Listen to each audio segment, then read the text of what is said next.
Урматтуу достор, мен буга чейин парламентте жыштык сатуудагы коррупция жөнүндө сүйлөгөн сөзүмө премьер-министр менен башкы прокуратура жооп бериптир.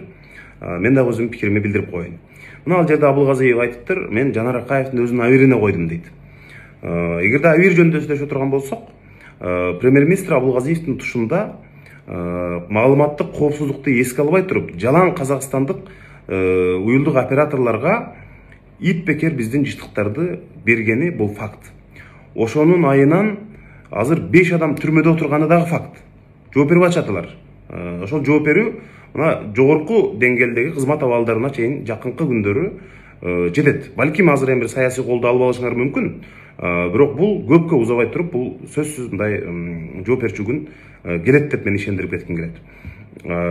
Ошол эле убакта мына КТ Mobile деп өзүнчө уюлдук оператор ачып, Мегакомдун бюджетинен 345 миллион сомду бөлдүрүп, бирок ошол компанияга премьер-министр өзүнүн бажасынын баласын жетекчилик кызматка коюп, бирок акыры келип ал компания дагы мына банкроттук абалга келип кептилди.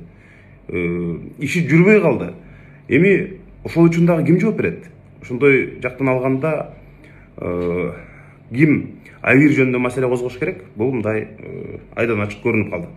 Эми башкы прокуратура жооп бериптир. Жыштыктарды ордуна биз мурда эле кайтарганбыз.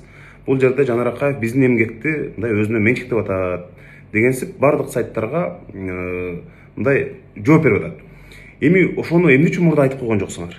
Эмне үчүн аны басып мындай маалыматты жашырып жаттыңар?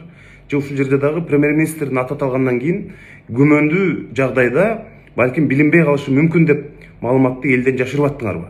Мисалы, ошондуктан биз бул жыштыктарды ордуна кайтардык деп мурдараак маалыматты таратып, элге ачык айкын кабарды бериш керек эле. Эми ушунчалык оперативдүү болуп, макул, менин ар бир сөзүмө жооп берип атсаңар башкы прокуратура. Мунуңар жакшы, эми дагы жооп берип койсоңор. Ушундай бир сенсациялуу эл күтүп аткан суроолор бар. Дача суу боюнча иш эмне болду? Батукаевди экстрадициялоо маселеси эмне болду?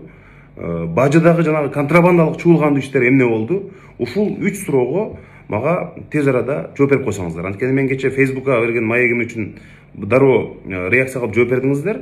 Эми буга дагы жооп берип койсоңуздар. Элдин бардыгы ушундай чуулгандуу маселелерге жоопту күтүп атат. Рахмат.